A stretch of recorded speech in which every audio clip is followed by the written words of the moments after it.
सारस्वताचे स्वाळे श्री संत ज्ञानोबराय. विचारांची कळ, चालण्याचं बळ, अक्षरांचं रान, शब्दाचं इमान, जगण्याचा पाया श्री तुकोबराया. काळ कुणासाठी थांबत नाही, पण याच काळाच्या छातीवर कठोरपणे पाय देऊन ताठेमानेने जगावं कसं हे फक्त महाराष्ट्रालाच नव्हे तर अवघ्या विश्वाला दाखवणाऱ्या राष्ट्रमाता राजमाता जिजाऊ. आकाशापेक्षा विशाल, सागरापेक्षा खोल, चंदनापेक्षा शीतल, गुलाबापेक्षा कोमल, मंदिरा इतकंच पवित्र असं एकमेव चरित्र छत्रपती शिवाजी महाराज. भीमा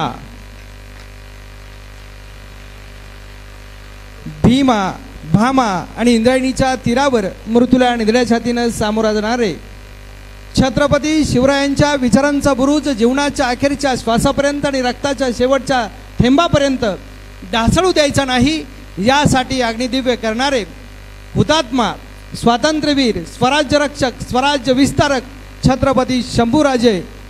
समाज संचितांच्या पार्श्वर वंचितांचा विचार करणारे राजर्षी शाहू महात्मा फुले. समतेच्या तीरावर ममतेचं मंदिर बांधून समाज न्यायाची प्रेरणा देणारे ज्ञानसूर्य डॉक्टर बाबासाहेब आंबेडकर. एकूणच सर्व महामानवांना प्रथमतः अभिवादन करतो. आज महाराष्ट्र राज्य मराठी पत्रकार संघाच्या या गुणवंत विद्यार्थी सत्कार समारंभाच्या निमित्तानं या व्यासपीठावर उपस्थित असणारे सर्व मान्यवर, या पत्रकार संघाचे आदरणीय सचिव, आपल्या सर्वांच्या ज्ञात असणारे सन्माननीय विश्वासजी आरोटे, त्याचबरोबर भाऊसाहेबजी वागचौरे, अनिलजी रहाणे, या पत्रकार संघात काम करणारे या परिसरातले सर्वच आदरणीय ज्येष्ठ पत्रकार बंधू भगिनी, समोर उपस्थित असणारे पालकवृंद. विद्या हे दैवत आहे, विद्यादान ही तपस्या आहे असं मानून ज्ञानदानाचं काम करणारे सर्व अध्यापक, प्राध्यापक अर्थात शिक्षक वृंद आणि आयुष्याच्या आकाशामध्ये उज्ज्वल भविष्याचं सुंदर सोनेरी उच्च उदात्त भव्य दिव्य स्वप्न पाहणारे सर्व गुणवंत विद्यार्थी आणि विद्यार्थिनींनो, एकूणच इथं उपस्थित असणारे आपण सर्व गुणवंत विद्यार्थ्यांचा सत्कार समारंभ आयोजित केला आहे आणि कुणाला हे वाटतं हे फार महत्त्वाचं आहे. त्यामुळं गुणवंत विद्यार्थ्यांचं कौतुक करणं हे प्रत्येकाचंच काम आहे. पण मला वाटतं ज्यांचं कौतुक होतं आहे त्यांचं कौतुक करणारे सुद्धा अत्यंत महत्त्वाचे आहे. असे महाराष्ट्र राज्य मराठी पत्रकार संघाचं अकोले शाखेचं सुद्धा मी मनापासून कौतुक करतो आणि त्यांना धन्यवाद देतो. आपण सगळे शिक्षणावर गप्पा मारतो आहे, गुणवंत विद्यार्थ्यांचा सत्कार या ठिकाणी होतो आहे. मला वाटतंय आपण बऱ्याच जणांनी एक चित्रपट पाहिला आहे, त्या चित्रपटाचं नाव आहे 3 इडियट. 3 इडियट चित्रपटामध्ये एक वाक्य आहे, डायलॉग आहे. तो डायलॉग असा आहे, अगर लड़का पैदा हुआ तो डॉक्टर बनेगा, अगर लड़की पैदा हुई तो इंजिनियर बनेगी. याचा अर्थ फक्त डॉक्टर आणि इंजिनियर एवढेच देश घडवू शकतात का हा प्रश्न आपल्याला पडला पाहिजे. देश चालवण्यासाठी, देश उभारण्यासाठी, देश उंचीवर नेण्यासाठी फक्त डॉक्टर आणि इंजिनियर एवढेच काम करत नाही. त्यामध्ये कलावंत आहेत, त्यामध्ये विचारवंत आहे, त्यामध्ये अभिनेते आहे, त्यामध्ये खरं तर पत्रकार आहेत, त्यामध्ये साहित्यिक आहे, त्यामध्ये विविध क्षेत्रात काम करणाऱ्या प्रत्येकाची गरज आहे. आणि म्हणून या विद्यार्थ्यांमधून जगातल्या वेगवेगळ्या क्षेत्रातले खरं तर विद्यार्थी घडले पाहिजेत आणि वेगवेगळ्या क्षेत्रात करिअर करणारे विद्यार्थी तयार झाले पाहिजेत असं महाराष्ट्र राज्य मराठी पत्रकार संघाला वाटतं. आणि म्हणून पत्रकार संघ गेल्या अनेक वर्षापासून हा कार्यक्रम घेताना दिसत आहे आणि म्हणून या पत्रकार संघाचं कौतुक वाटतं आहे. समोर सगळे पालक आहेत. मला नेहमी एक प्रश्न पडत असतो, आपण सगळे ABCD शिकलो, A for Apple, B for ball, C for cat, D for doll, E for elephant, एवढंच आम्हाला माहिती आहे. याच्या पलीकडे जेव्हा आम्ही जातो ना तेव्हा एक गोष्ट लक्षात येते. मी महाराष्ट्रात आता व्याख्यानं देतो आहे. मुंबईत एका व्याख्यानासाठी गेलो आणि एका पहिलीच्या मुलाला 2009 साली मी विचारलं, जरा ABCD म्हण. पहिलीचा मुलगा मुंबईतला ABCD म्हणतो, A for Amitabh, B for Bachchan, C for corporation. हे त्याचं बरोबर होतं कारण तो मुंबईत इंग्रजी शिकत होता, मुंबईत शाळा शिकत होता. पण 2008ला कोविड-19च्या अगोदर पुण्यातल्या नर्सरीतल्या एका छोट्या मुलाला मी विचारलं, जरा ABCD म्हणतोस का? तो मुलगा ABCD म्हणतो, A for Airtel, B for Bluetooth, C for chatting, D for downloading, F for Facebook, W for wifi, Y for YouTube. हे त्याचंही बरोबर होतं कारण तो आधुनिक काळातल्या इंग्रजी माध्यमातल्या शाळेत खरं तर इंग्रजी शिकतो आहे.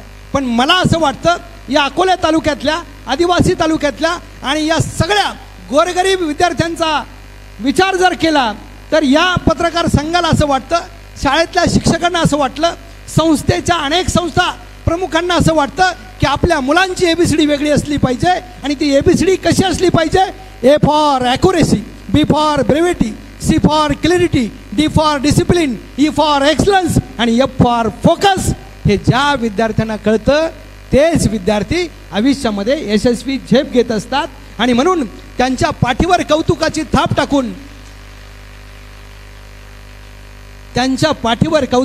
थाप टाकून त्या विद्यार्थ्याला प्रेरणा देण्याचं काम करणं ही प्रत्येकाची जबाबदारी ठरते आहे. जबाबदारी शिक्षकांची आपण म्हणतो, पण शिक्षक फक्त 6 तास शिकवत राहतील, उरलेल्या 18 तास ही पालकाची आणि समाजाची जबाबदारी ठरते. त्यामध्ये पत्रकार सुद्धा येतात आणि म्हणून पत्रकार ही महत्त्वाची भूमिका बजावताना दिसत आहेत. महाराष्ट्रात अनेक पत्रकार पाहतो, परंतु मी अकोले तालुक्यातल्या पत्रकारांचा कार्यक्रम जेव्हा पाहतो ना तेव्हा नेहमी हा समाजाला दिशा देणारा ठरतो. आणि म्हणून अशा कार्यक्रमाला येण्याचं मी स्वतःहून कबूल केलं आणि उपस्थित झालो. दुसरी महत्त्वाची गोष्ट आहे, इथं सगळे विद्यार्थी आणि पालक, महिला, शिक्षक सगळेच आहेत. कधीतरी मी विचार करतो, महाराष्ट्रभर मी फिरतो आहे, इथं युवक पाहिले की युवक कसे असावे असं मला वाटतं. तेव्हा युवकाची व्याख्या काय? एखाद्या 10वीतल्या मुलाला जर मी विचारलं युवक म्हणजे काय, तो म्हणतो मला अजून शिकवलेलं नाही. 12वीतल्या एखाद्या विद्यार्थ्याला विचारलं युवक म्हणजे काय, तो म्हणतो 18 वर्ष पूर्ण झालं की मग युवक होतो. युवकाची व्याख्या अशी केली जात नाही. युवकाची व्याख्या कुठल्या पुस्तकात सापडत नाही. युवकाची व्याख्या कुठल्या परीक्षेत लिहायला येत नाही. पण युवक म्हणजे काय हेच जर आपल्याला कळलं नाही तर भविष्यात हा महाराष्ट्रातला युवक या जगाच्या स्पर्धेमध्ये कुठे असणार आहे याचं चिंतन करण्याची वेळ जेव्हा येते ना तेव्हा मी प्रत्येकाला सांगतो, युवक म्हणजे काय? गेलेला भव्य भूतकाळ आणि येणारा अद्भुत भविष्यकाळ यांच्या मधला जो दुवा असतो तो युवक असतो. ज्याच्या डोक्यात धाडस आणि ज्याच्या मनात विचार आणि कृती यांचं इंद्रधनुष्य तळत असतं तो युवक असतो. ज्याच्या रक्ताची वळवळ होते, सळसळ होते, पण त्यातून एक चळवळ उभी राहते, तो युवक असतो. ज्याला जग बदलण्याची कळकळ आणि समाज बदलण्याची तळमळ असते तो युवक असतो. तो युवक या अकोले तालुक्यात घडला पाहिजे असं या सगळ्यांना वाटतं. म्हणून असे कार्यक्रम असतात. काही दिवसापूर्वी नाशिकला गेलो होतो. महाराष्ट्रभर फिरताना अनेक अनुभव येत असतात. एक अनुभव काही वर्षापूर्वीचा मुद्दा म्हणून तुम्हाला सांगणं मला महत्त्वाचं वाटतं. नाशिकला मी जेव्हा गेलो तेव्हा माझ्याकडे स्वतःची गाडी नव्हती, म्हणून मी नाशिकच्या बसस्टँडवर गेलो आणि बसस्टँडवर गेल्यावर त्या गाडीचा बोर्ड वाचला. तो बोर्ड होता नाशिक पुणे, म्हणून त्या नाशिकच्या स्टँडवर मी गाडीत बसलो. ज्या सीटवर मी बसलो त्या सीटवर माझ्या बाजूची जागा खाली होती. प्रवासामध्ये आपल्या बाजूला कोण बसेल हे सांगता येत नाही, बसलेला व्यक्ती कोण असेल हे सांगता येत नाही, बसलेला व्यक्ती काय करेल हेही सांगता येत नाही, पण आजूबाजूला चाललंय काय हे बघणं आपलं काम असतं. म्हणून मी हे सगळं बघत होतो. त्या सीटवर मी बसलो आणि बेल वाजण्यापूर्वी माझ्या शेजारी एक तरुण येऊन बसला. तरुण येऊन बसल्यानंतर महाराष्ट्रातला तरुण काय असतो हे जेव्हा अभ्यासलं जातं तेव्हा हा अनुभव नक्की सांगितला पाहिजे असं मला प्रामाणिकपणे वाटतं. गाडी सुरू झाली, गाडीने वेग घेतला आणि बाजूला बसलेल्या तरुणाची चुळबुळ सुरू झाली. चुळबुळ हा आपल्या प्रत्येकाचा जन्मजात गुण आहे, पण चुळबुळ का करावी, कुठं करावी, कशासाठी करावी आणि किती करावी याला सुद्धा काही मर्यादा, याला सुद्धा काही निकष असतात मंडलिक साहेब. त्यामुळे चुळबुळ हा जन्मजात गुण जरी असला तरी चुळबुळ ही प्रेरणा देणारी असली पाहिजे. चुळबुळ ही प्रयत्नासाठी वापरली पाहिजे. चुळबुळ ही कष्ट करण्यासाठी उपयोगात आली पाहिजे. चुळबुळ ही मेहनत म्हणून लक्षात आली पाहिजे. हा चुळबुळीचा खरा अर्थ आहे. ती चुळबुळ त्या तरुणाची सुरू झाली. म्हणून मी बघू लागलो. मी प्राध्यापक, त्यात प्राचार्य, शिक्षक असल्यामुळे हे सगळं बघणं मला महत्त्वाचं वाटतं. निरीक्षण आणि परीक्षण यातून काही प्रबोधन करता येईल का हा विचार मी करत होतो. तरुणाची चुळबुळ सुरू आहे. कधी डाव्या खिशात हात घालायचा, काहीतरी खिशातून काढायचा, तोंडात घालायचा. कधी उजव्या खिशात हात घालायचा, पुन्हा काहीतरी खाण्याची वस्तू काढायचा, तोंडात घालायचा. शेजारी प्रवासात बसलेल्या माणसानं काय खावं, काय प्यावं हे आपल्या हातात नसतं, पण बाजूला चाललंय काय हे बघायला काय हरकत आहे. म्हणून मी हे सगळं बारकाईने बघत होतो. तरुणाची चुळबुळ सुरू आहे, तरुणाचं खाणं सुरू आहे. सिन्नर परिसरात गाडी आली तेव्हा तो उभा राहिला आणि वरच्या कप्प्यात बसच्या त्यानं बॅग ठेवली होती, चैन उघडली, पुन्हा हात घातला, काहीतरी खाण्याची वस्तू काढली, खाऊ लागला. प्रवासात भेटलेल्या माणसानं काही खावं आणि ते आपल्याला द्यावं असं आपल्याला कुणालाच कधीच वाटत नाही आणि ते मलाही वाटत नव्हतं. पण नेमकं चाललंय काय बघायला काय हरकत आहे. म्हणून मी हे सगळं बघत होतो. गाडी पुढच्या टप्प्यात धावत होती, त्याचं खाणं चालू होतं. संगमनेर पास झालं आणि आळेफाट्या परिसरामध्ये एका धाब्यावर गाडी थांबली. आपण सगळे प्रवास करतो, बसने करतो, कधी जहाजाने करतो, कधीतरी आपल्याकडे पैसे आले किंवा प्रवासाचा चांगला योग आला तर विमानाने करतो. पण प्रवास हा आपण नेहमी करतो, त्यामुळे प्रवासातले अनुभव आपल्या सगळ्यांच्या पाठीशी असतात. आळेफाट्या परिसरामध्ये एका धाब्यावर जेव्हा बस थांबली तेव्हा 15-20 मिनिटासाठी सगळे प्रवासी खाली उतरले आणि बस सुरू होण्यापूर्वी पुन्हा येऊन बसणार होते. माझ्या शेजारचा तरुण सुद्धा खाली उतरला होता. मला मात्र वाटत होतं हा तरुण खाणे सोडून दुसरं काही करत नाही आणि ते माझ्या लक्षात येत होतं. पण जेव्हा पुन्हा बसमध्ये प्रवासी येऊ लागले आणि बस धावणार तेवढ्यात सर्वात शेवटी तो मस्त डुलत डुलत येत होता. त्याच्या हातामध्ये मला एक कॅरी बॅग दिसत होती. माझ्या लक्षात आलं जेव्हा बस थांबली तेव्हा पुन्हा धाब्यावरून काहीतरी खाण्याची गोष्ट हा तरुण घेऊन आला असला पाहिजे आणि नेमकं तेच होत होतं. तो तरुण पुन्हा माझ्या शेजारी गाडीत येऊन बसला. बेल वाजली, गाडीनं वेग घेतला आणि त्याचं खाणं पुन्हा सुरू झालं. पण माझ्या डोक्यात एक प्रश्न होता की आता जेव्हा गाडी थांबली तेव्हा या तरुणाने काय आणलं बसेल हा विचार मी करत होतो. त्यानं काही खावं आणि मला द्यावं असं अजिबात मला वाटत नव्हतं. पण चाललंय काय बघायला काय हरकत आहे म्हणून हे सगळं बारकाईने मी निहाळत होतो. त्यानं आणलेल्या पिशवीमध्ये हात घातला आणि तो हात बाहेर काढला. मी मात्र तिरके डोळे करून नजर करून त्याच्याकडं त्या हाताकडं पाहिलं. त्याच्या हातातल्या बोटांमध्ये मला बोरं दिसली.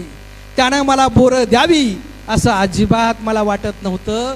पण होतंय काय हे बघण्यासाठी मात्र हा सगळा प्रयोग माझा चालू होता. त्यानं त्या हातातली बोरं घेतली, तोंडात घातली. मी तिरकी नजर करून त्याच्या चेहऱ्याकडे बघत होतो तेव्हा त्याचे डोळे बारीक झाले होते, त्याचं तोंड वाकडं दिसत होतं, त्याची जीभ बाहेर आली होती. माझ्या लक्षात आलं बोरं बहुधा आंबट असली पाहिजे.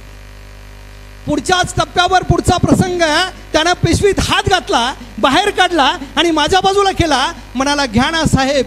गेले 3 तास मी त्याच्या शेजारी बसलो होतो, त्याला मी दिसलो नव्हतो, त्याला माझी आठवण झाली नव्हती. आत्ताच त्याला माझी आठवण का झाली हा विचार माझ्या डोक्यात आधीच येऊन गेला होता. पण त्या तरुणाने आग्रह केला आणि त्याच्या आग्रहाची 2 बोरं मी घेतली, तोंडात घातली. खात्री झाली, निश्चितता झाली. बोरं आंबट आणि तुरट सुद्धा होती. त्यानं दिलेली बोरं मी बळच संपवली आणि एक प्रश्न त्या तरुणाला विचारला. इथं उपस्थित असणाऱ्या मातोश्री लॉन्समध्ये उपस्थित असणाऱ्या प्रत्येकाच्या डोक्यात हा प्रश्न निर्माण व्हायला पाहिजे असं माझं मत आहे. तो प्रश्न असा होता, तुला जर बोरच घ्यायची होती तर चांगली गोड बोरं पाहून का आणली नाही. या प्रश्नाचं उत्तर देण्यासाठी त्या तरुणानं त्याच्या तोंडातलं बोर संपवलं. किंचितसा माझ्याकडे वळाला आणि हसत हसत म्हणाला, त्याचं काय आहे साहेब, गेल्या 5-6 महिन्यापासून माझ्या खिशात एक 5 रुपयाचा ठोकळा होता.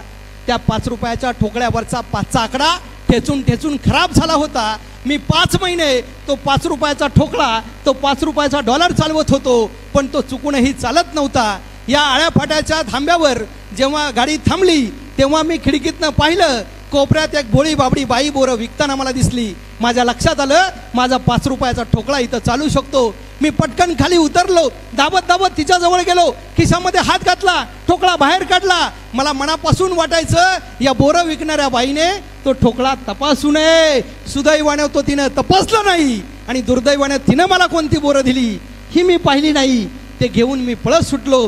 गाडीत येऊन खाल्ल्यावर मला कळालं बोरं आंबट आणि तुरट आहे. हे त्या तरुणाचं मी सगळं ऐकलं आणि त्या एकट्या तरुणाला नव्हे तर महाराष्ट्रातल्या तमाम तरुणांना मला सांगायचं आहे, तमाम नागरिकांना मला सांगायचं आहे, ज्याचं नाणं खोटं असतं त्याला कधीच गोडफळं मिळत नाही. ज्याचं नाणं खणखणीत असतं त्यालाच गोडफळं मिळत असतात. ही खणखणीत नाण्यासारखी पोरं तयार व्हावी म्हणून कष्ट घेताय पालक, म्हणून कष्ट घेते शाळा, म्हणून कष्ट घेतात शिक्षक आणि म्हणून त्रास सुद्धा घेतात महाराष्ट्र राज्य मराठी पत्रकार संघाचा अकोला विभाग. मला वाटतं हे महत्त्वाचं आहे आणि म्हणून आपली मुलं घडवायची असेल तर काय केलं पाहिजे हा विचार मला महत्त्वाचा वाटतो. आता मुलांना मार्क्स मिळाले पण आपण त्या मार्क्स मिळालेल्या मुलांना गुणवंत विद्यार्थी म्हणतोय. मला वाटतं ते गुणवंत आहेत की नाही आपण तपासलं नाही, पण ते मार्कवंत जरूर आहेत. मार्कवंत विद्यार्थी घडवता येतो पण गुणवंत विद्यार्थी हा आवर्जून तयार करावा लागतो.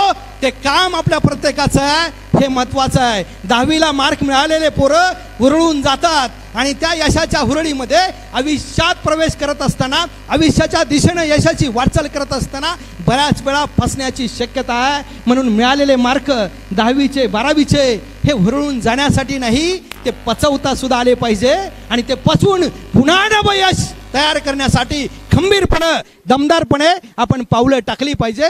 हा विचार मला महत्त्वाचा वाटतो. येईल का लाईट? नाही येईल.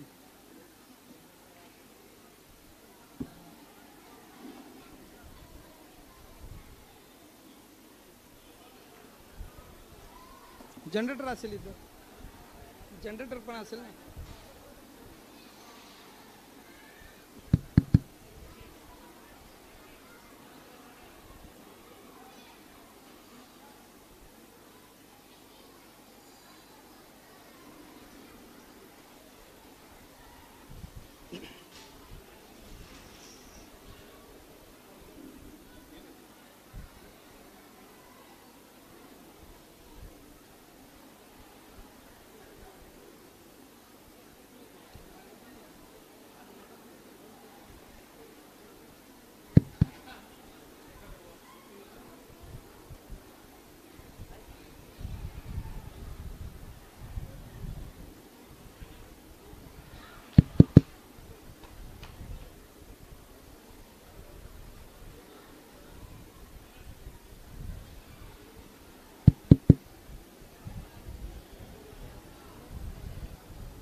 जाण्याची शक्यता नव्हती का?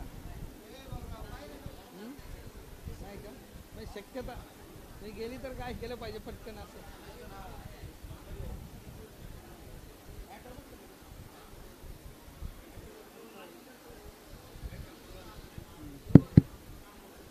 किती वेळ दिलाय मला?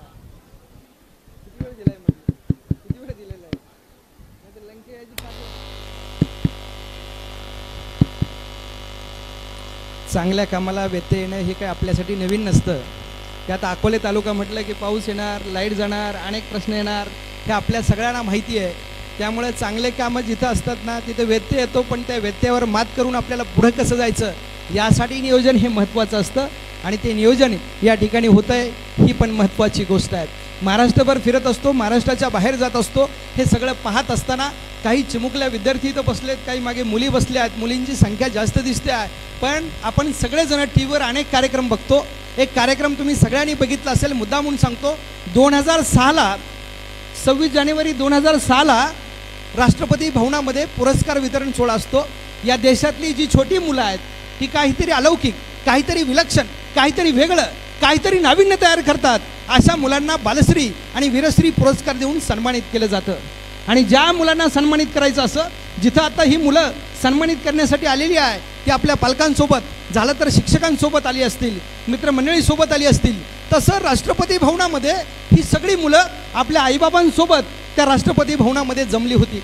ज्या मुलाचं नाव घेतलं जायचं त्या मुलानं काय काम केलंय हे पडद्यावर स्क्रीनवर दाखवलं जायचं. 26 जानेवारी 2006 राष्ट्रपती APJ अब्दुल कलाम त्या ठिकाणी उपस्थित होते. त्यांच्या शुभ हस्ते मुलांना सन्मानित केलं जात होतं. एक एक नावं येत होती आणि जशी नावं यायची तसं पडद्यावर इतिहास आणि नंतर त्या मुलाला सन्मानित केलं जायचं. अचानक एक नाव आलं, मनश्री. मनश्रीचा इतिहास पडद्यावर दाखवायला सुरुवात झाली. एक छोटी मुलगी ज्या घरात जन्माला आली त्या घरात तिची आई, तिची आजी आणि त्या मनश्रीची 3 ते 4 वर्षाची मोठी बहीण, 3 स्त्रिया घरात असणाऱ्या त्या घरामध्ये 4थी स्त्री म्हणून मनश्रीचा जन्म झाला होता. मनश्री जन्माला आली आणि काही महिने गेले. एक दिवस तिची मोठी बहीण जी तिच्यापेक्षा 3-4 वर्षानं मोठी होती ती मात्र आपल्या आईला म्हणत होती, आई ग, शेजारच्या काकूच्या घरात सुद्धा एक छोटं बाळ आहे, पण ते बाळ मी जेव्हा त्याला वाकुल्या दाखवते ना तेव्हा ते किलकिल्या डोळ्यांनी मला प्रतिसाद देतं. आपली मनश्री मात्र असं काही करत नाही.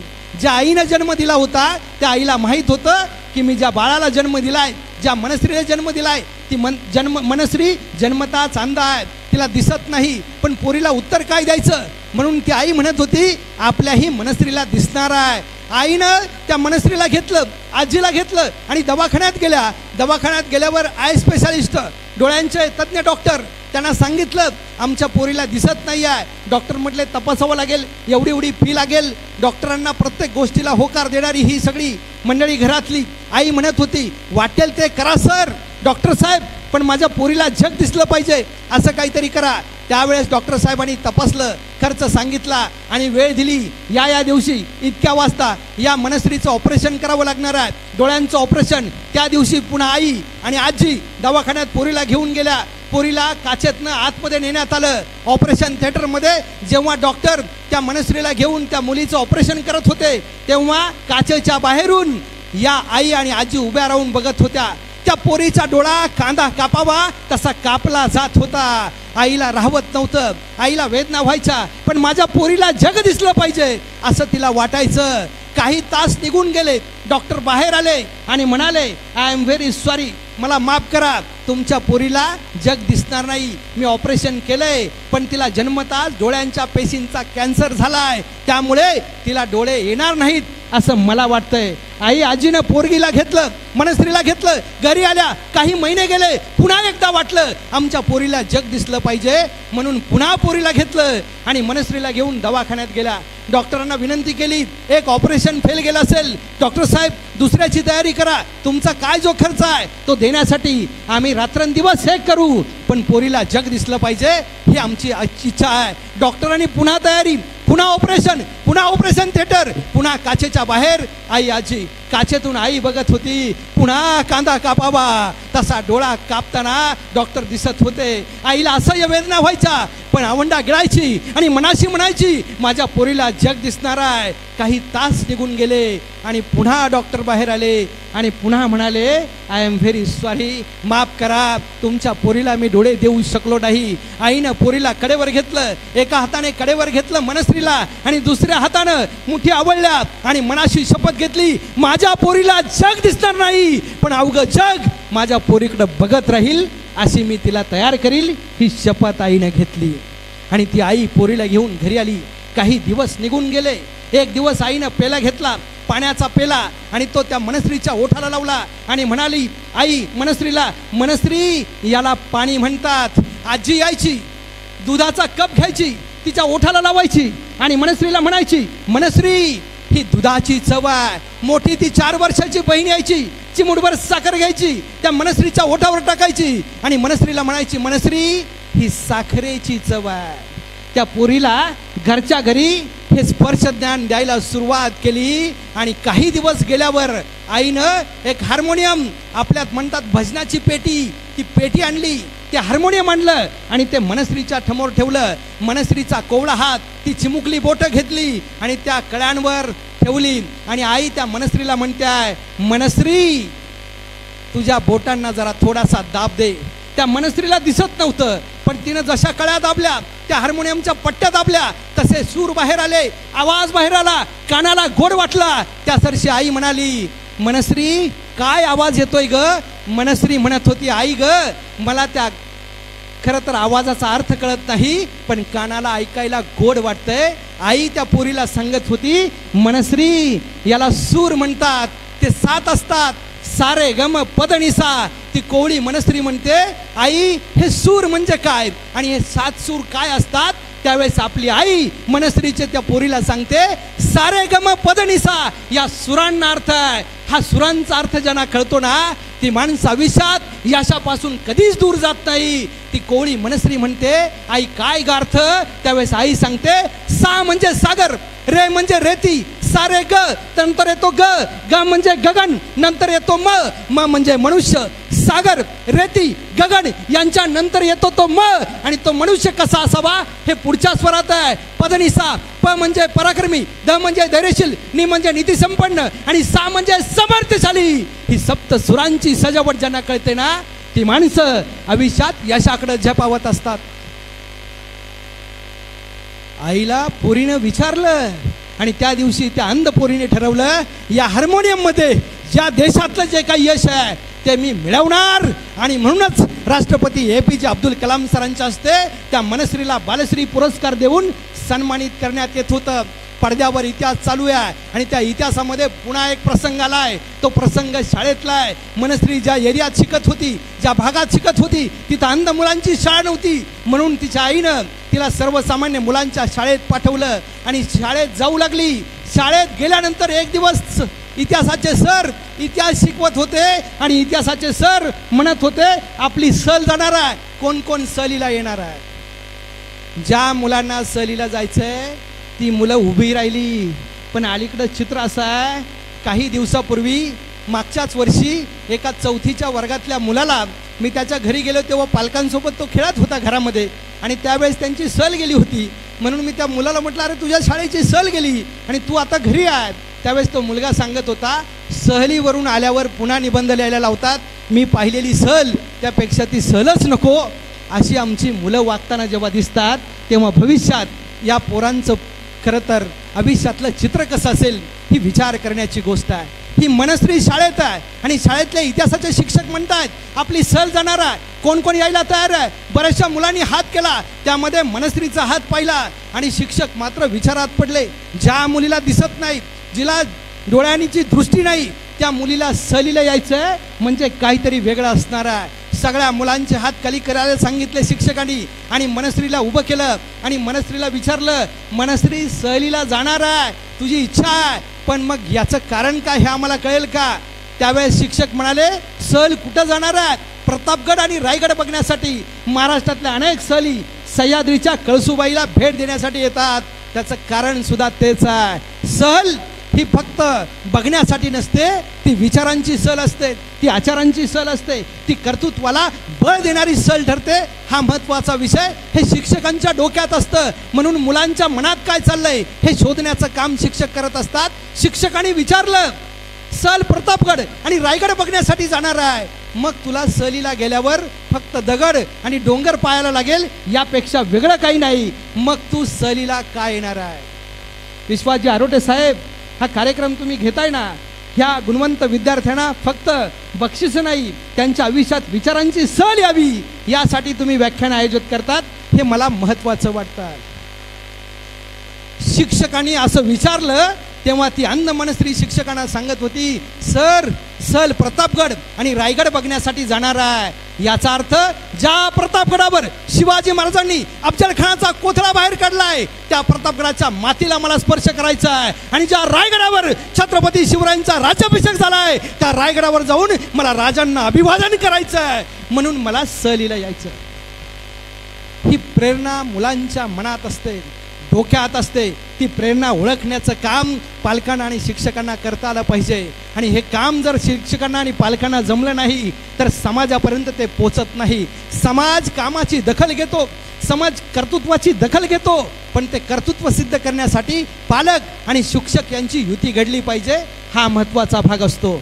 राष्ट्रपती भवनामध्ये APJ अब्दुल कलाम सरांच्या हस्ते त्या मनस्रीला पुरस्कार देण्यात आला. तिच्या आईसोबत ती व्यासपीठावर आली होती आणि पुन्हा आईच्या हाताला धरून ती समोरच्या खुर्चीत जाऊन बसली होती.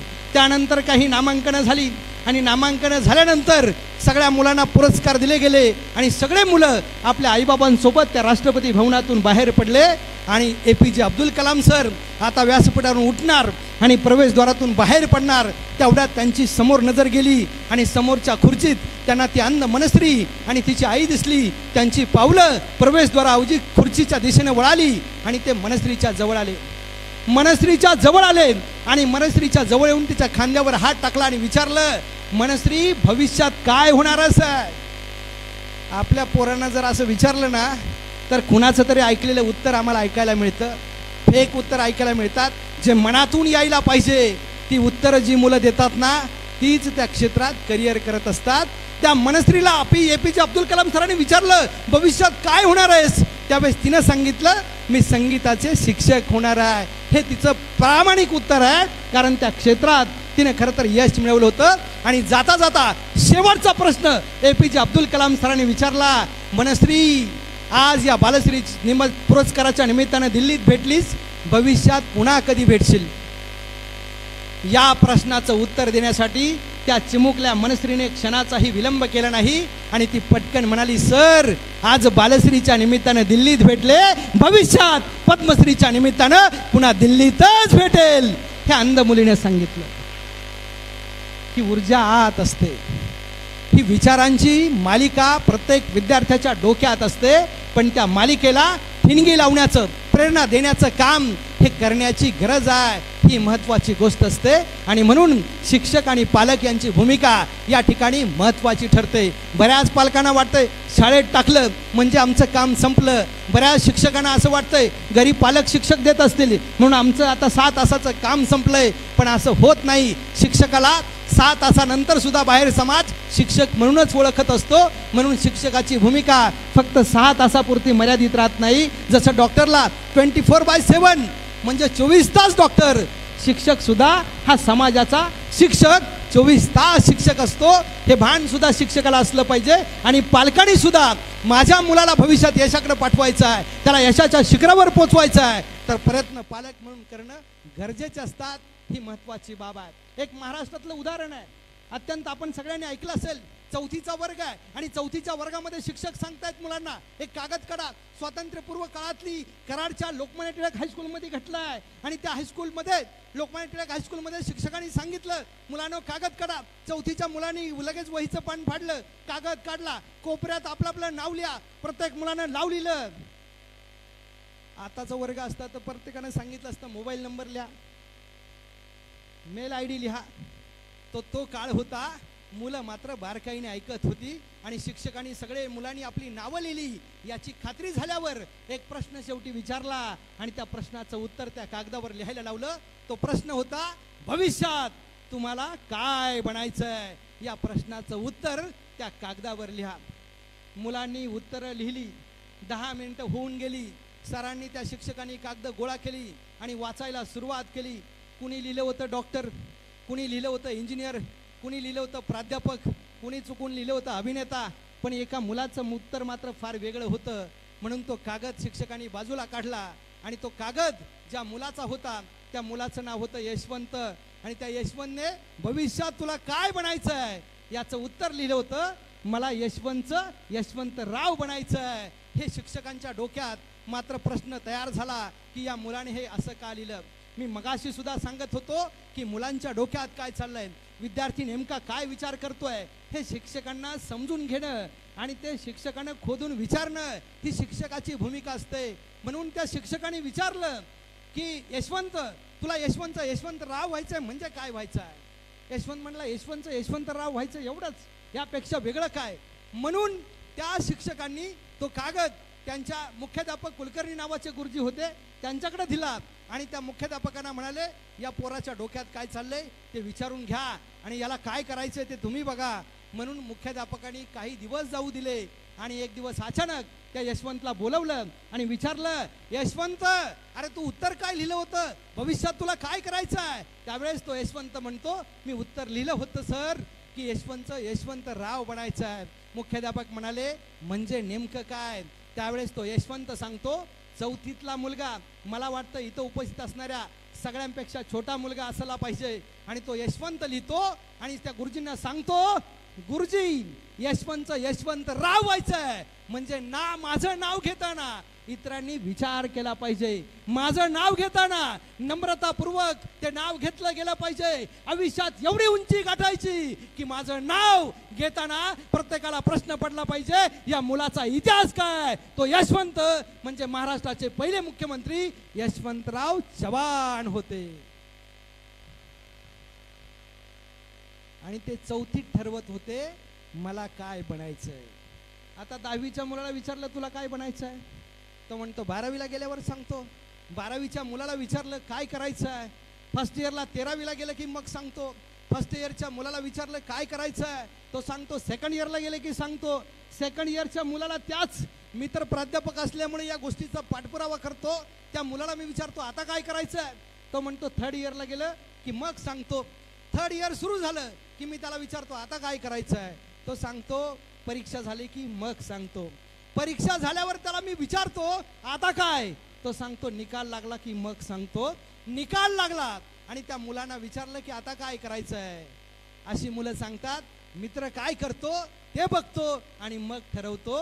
याचा अर्थ आम्ही आमचं ध्येय ठरवलेलं नसतं, ही महत्वाची गोष्ट असते. आणि म्हणून म्हटलं जातं जो पाणी से नहाते हैं वो लिबास बदलते हैं, जो पानी से नहाते हैं वो लिबास बदलते हैं, जो पसीनों से नहाते हैं वो इतिहास बदलते हैं, वो इतिहास बदलते हैं.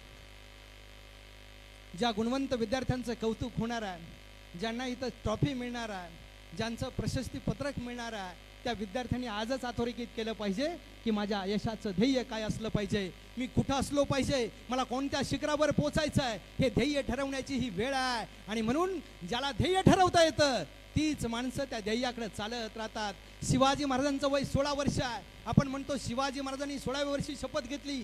16 वर्ष म्हणजे 10वीचाच मुलगा. 10वीच्या मुलासारखंच वय असताना शिवाजी महाराजांनी ठरवलं. शिवाजी महाराज असं म्हटले नाही 5-5 शत्रू या महाराष्ट्रात आहे, 5-5 शत्रू या दख्खनमध्ये आहे, माझं स्वराज्य त्यापुढे कसं उभं राहील. पण शिवाजी महाराजांनी ठरवलं शत्रू किती असू द्या पण माझं काम मी निष्ठेने करणार आहे. तीच माणसं इतिहास निर्माण करतात. दुसरी गोष्ट, शिवाजी महाराजांनी त्यावेळेस शपथ घेतली रायरेश्वराच्या मंदिरामध्ये. त्यावेळेस त्यांच्यासोबत पासलकर होते, त्यावेळेस तानाजी मालुसरे होते. आणि ही जी मंडळी होती शपथ घेताना, ती मंडळी शेवटच्या रक्ताच्या थेंबापर्यंत आणि आयुष्याच्या शेवटच्या श्वासापर्यंत राजांबरोबर होती. म्हणून आपण एखादं काम सुरू करताना आपल्या सोबत कोण आहे हा सुद्धा विचार केला पाहिजे. आणि सोबत घेणारी माणसं शेवटपर्यंत टिकली पाहिजे, अशी माणसं सोबत असली पाहिजे. हे राजांचं धोरण आहे. तिसरी गोष्ट, राजांनी 16व्या वर्षी शपथ घेतली. याचा अर्थ यशाला वयाची अट नसते. यश कोणत्याही वयामध्ये मिळवता येतं, हे शिवाजी महाराजांनी आम्हाला शिकवलेलं आहे. मग आम्ही फक्त इतिहास वाचून आणि नुसता ऐकून उपयोग होत नाही. त्या इतिहासातून आम्हाला कोणता गुण घेतला पाहिजे आणि आमची पावलं त्या गुणाच्या जोरावर पडली पाहिजे. गुणवंत विद्यार्थी म्हणजे मार्कवंत विद्यार्थी नसतो. गुणवंत विद्यार्थी म्हणजे विविध गुण त्याच्यामध्ये असले पाहिजे. यशाकडे झेपावण्यासाठी अभ्यास करण्याची तयारी असली पाहिजे. स्वतःच्या आयुष्याचं त्याला नियोजन करता आलं पाहिजे. तिसरी गोष्ट, येणाऱ्या संकटाशी मुकाबला करण्याचं सामर्थ्य त्याच्यामध्ये असलं पाहिजे. चौथी गोष्ट, येणारी कोणतीही संकट ही झेलता आली पाहिजे, पचवता आली पाहिजे आणि संकटावर उभं राहता आलं पाहिजे. जसं लोकमान्य टिळकांनी सांगितलं होतं, आभाळ कोसळलं तरी चालेल, कोसळल्यावर आबळल्याला त्या कोसळलेल्या आभाळावर उभं राहीन, पण मी माझं स्वराज्य मिळवून दाखवील. ही शपथ घेणारी माणसं ही आयुष्यात यशस्वी ठरत असतात. डॉक्टर बाबासाहेब आंबेडकरांचं उदाहरण आम्ही ऐकतो, जो 8 वर्षाचा अभ्यासक्रम आहे, जो विलायतेला जाऊन त्यांनी पूर्ण केलाय. त्यावेळेस पैसे नव्हते, पोटाची भूक भागवता येत नव्हती, तर परीक्षेची आणि त्या डिग्रीची फी कधी भरणार आहे हा प्रश्न आंबेडकरांच्या डोक्यात आहे. त्यावेळेस आंबेडकरांनी जगातला असा विद्यार्थी जो 8 वर्षाची डिग्री त्या काळामध्ये 3 वर्षात पूर्ण करतो. याचा अर्थ शिक्षण हे कमी वयात सुद्धा घेता येतं, हे आम्हाला ठरवता आलं पाहिजे. आणि ते बुद्धीच्या बळावर घेता येतं. ती बुद्धी साबीत ठेवली पाहिजे. बऱ्याच वेळा आपण म्हणतो आम्ही ज्ञानी आहोत, पण ज्ञानी असणारी माणसं शहाणी नसतात. काही दिवसापूर्वी मी या अगस्तीच्या पुलावर जात होतो. मुद्दा म्हणून तुम्हाला सांगतो, आपल्याच इथला अनुभव आहे. त्यावेळेस ज्या पुलावरून मी जात होतो ना, त्यावेळेचा एक अनुभव आहे. त्या पुलाच्या जवळ आल्यानंतर एका सॉफ्टवेअर इंजिनियरची गाडी बंद पडली. गाडी बंद पडली म्हणजे गाडीचा टायर पंक्चर झाला आणि टायर पंक्चर झाल्यामुळे आवाज यायला सुरुवात झाली. आवाज खळखळ यायला आल्यामुळे त्या इंजिनियरने गाडी उभी केली. संध्याकाळची वेळ होती आणि बरोबर पुलाच्या मध्यावर येऊन गाडी त्याने थांबवली. गाडी थांबवल्यानंतर टायर पंक्चर झालंय. पंक्चर झालेली गाडी तशीच चालवू नये असं त्याला वाटलं, म्हणून त्याने स्टेपनी काढायला सुरुवात केली आणि त्या पंक्चर झालेल्या चाकाचे नट खोलायला सुरुवात केली. त्यानं नट खोलले, पण संध्याकाळची वेळ, त्याची गडबड, त्याची धांदल, तेवढ्यात ते सगळे नट नदीच्या पाण्यात पडले आणि तो डोक्याला हात लावून बसला. आता काय करायचं आहे. पण त्याच वेळेस संध्याकाळच्या वेळेला एक गुरं वळणारा माणूस आपल्याच तालुक्यातला त्या पुलावरून जात होता. त्यानं त्या सॉफ्टवेअर इंजिनियरला पाहिलं आणि त्याच्या लक्षात आलं काहीतरी गडबड आहे, काहीतरी अडचण आहे. म्हणून तो गुरं वळणारा अडाणी माणूस तो म्हणत होता, साहेब काय झालंय. त्यावेळेस तो सांगत होता, त्यावेळेस एवढे दुकानं नव्हते, त्यावेळेस एवढ्या सोयी होत्या, एवढ्याही नव्हत्या. पण त्या इंजिनियरला तो माणूस अडाणी, न शिकलेला, कमी शिकलेला सांगत होता, अहो साहेब, उरलेल्या 3 टाकांचा एक नट काढा आणि त्या पंक्चर झालेल्या स्टेपनीला बसवा, पुढे अकोल्यात जावा, तिथं पंक्चर काढून गाडी घेऊन जावा. याचा अर्थ माणसं ज्ञानी असतात, पण शहाणी असतीलच हे सांगता येत नाही. माझ्या तमाम या सगळ्या युवा मित्रांना, विद्यार्थ्यांना सांगायचं की आपण ज्ञानवंत व्हा, पण त्यासोबत शहाणपण वापरायला शिका. जो ज्ञानी आहे तो शहाणा असला पाहिजे, हे मला मनापासून वाटतं. आता हे बक्षिसं मिळणार आहे म्हणून सगळ्या विद्यार्थ्यांचे चेहरे मला टवटवीत दिसतात, पण मी महाराष्ट्रभर फिरताना हे चेहरे शोधावे लागतात. कुणाच्या चेहऱ्यावर तेज आहे, कुणाचा चेहरा आनंदी आहे. आनंदी चेहरे आपल्याला बघायला मिळत नाही. काही माणसांना वाटतं आमचं नाव फार छान आहे, एखाद्या मुलाचं नाव आनंद असतं, पण चेहऱ्यावर कुठंच दिसत नाही. एखाद्या मुलीचं नाव खुशी असतं, चेहऱ्यावर दिसत नाही. याचा अर्थ आनंद हा नावावर अवलंबून नसतो. चैतन्य नाव असणारी अनेक माणसं ही कधी दुसऱ्याला चैतन्य देऊ शकली नाही. असं जेव्हा बघायला मिळतं तेव्हा हे नावावर चैतन्य अवलंबून नसतं. काही माणसं म्हणतात किंवा आपण म्हणत असतो, एखादा वयस्कर माणूस बघा, उदाहरणार्थ इथं मंडलिक साहेब बसले, त्यांचं वय बऱ्यापैकी असणार आहे आणि त्या मंडलिक साहेबांच्या चेहऱ्यावर आपल्याला टवटवी दिसते आहे. याचा अर्थ सुंदरता चैतन्य हे वयावर सुद्धा अवलंबून नसतं. मी महाविद्यालयामध्ये शिकवतो तेव्हा अनेक विद्यार्थ्यांच्या चेहऱ्यावर आपल्याला नैराश्य आलेलं दिसतं. म्हणजे चेहऱ्यावर चैतन्य सुंदरता ही वयावर अवलंबून नसते, नावावर अवलंबून नसते. काही माणसांना वाटतं आम्ही दिसायला फार गोरे गोमटे आहे, पण गोऱ्या गोमट्या अनेक चेहऱ्यांनी काळं कामी केल्यामुळं त्यांच्याही चेहऱ्यावरचं सौंदर्य गेलेलं आहे, चैतन्य दिसत नाही. याचा अर्थ चेहऱ्यावर सौंदर्य टिकवायचं असेल तर काय केलं पाहिजे, हा प्रश्न मला जेव्हा जेव्हा पडतो ना तेव्हा तेव्हा त्याची 4 उत्तरं मला सापडतात. त्यातलं पहिलं उत्तर आहे, ज्याच्या हातातलं काम सुंदर त्याचा चेहरा कायम सुंदर. ही सुंदरतेची पहिली व्याख्या आहे. सुंदरतेची दुसरी व्याख्या आहे, ज्याची दृष्टी साफ आहे आणि ज्याचं मन निर्मळ आहे त्याचा चेहरा सुंदर दिसत असतो. ही सुंदरतेची दुसरी व्याख्या आहे. तिसरी व्याख्या, जो माणूस निस्वार्थी आहे, त्याच्या कपाळावर कधी आठ्या पडत नाही, तोच माणूस सुंदर दिसतो. आणि चौथी महत्वाची व्याख्या, जगाच्या कोणत्याही कानाकोपऱ्यात गेला तरी ही महत्वाची व्याख्या लक्षात असू द्या, जो माणूस भावाला, जो माणूस गावाला आणि जो माणूस देवाला फसवत नाही ना, तो माणूस कायम सुंदर असतो. तो माणूस कायम सुंदर असतो. मला वाटतं आपल्या आयुष्याचं सौंदर्य जर टिकवायचं असेल तर या गोष्टी आपण लक्षात घेतल्या तर आयुष्यामध्ये आपलं सौंदर्य टिकवता येतं आणि टिकवलेले सौंदर्य इतरांना प्रेरणा देऊन जातं. म्हणून सौंदर्याच्या बाबतीत आणि आयुष्याच्या यशाच्या बाबतीत ही गोष्ट महत्त्वाची असते. इथं बरेच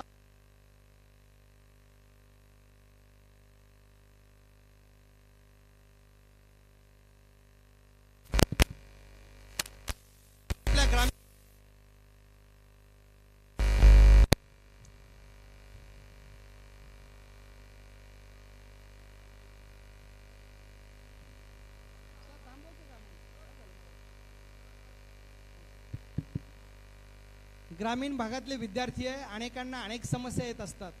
पण समस्या आपल्याच वाट्याला का आली हा प्रश्न जर कधी आपण अधोरेखित केला तर आपल्या लक्षात येईल, ज्याला सहन करण्याची ताकद आहे त्याच्याच वाट्याला समस्या येत असतात.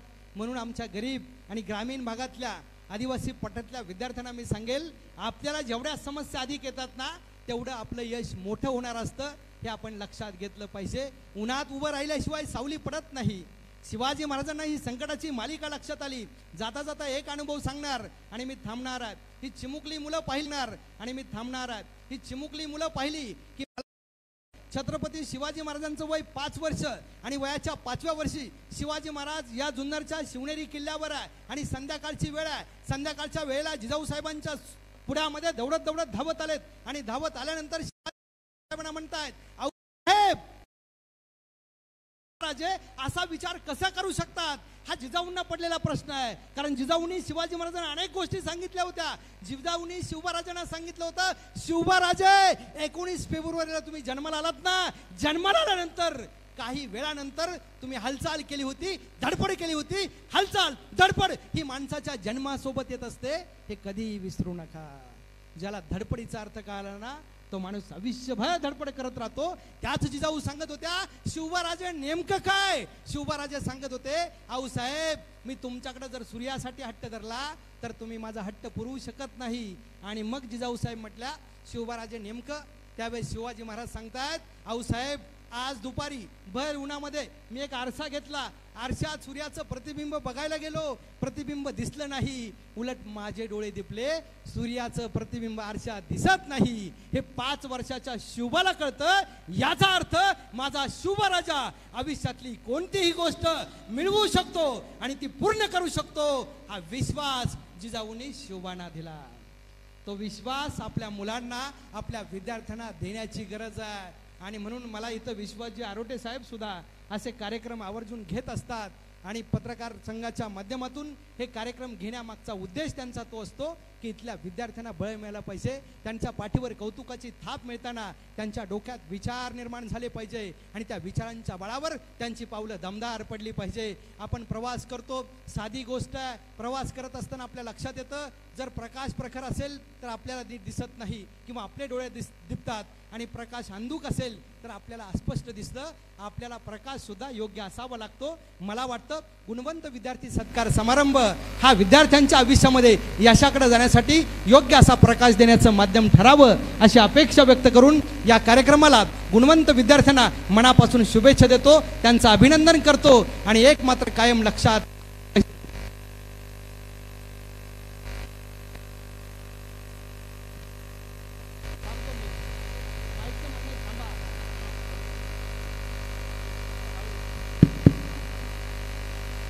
जाता जाता एकच सांगेल, काही मुलं भविष्यात असं म्हणत असतात की मी जे ठरवलं ते झालं नाही, मी करायला गेलो एक आणि झालं दुसरंच. पण त्या प्रत्येकाने लक्षात ठेवलं पाहिजे, ख्वाब भले ही टूटते हैं, ख्वाब भले ही टूटते हैं, फिर भी हौसले जिंदा हो, अपना हौसला ऐसा रखो कि मुश्किलें भी शर्मिंदा हो, मुश्किलें भी शर्मिंदा हो.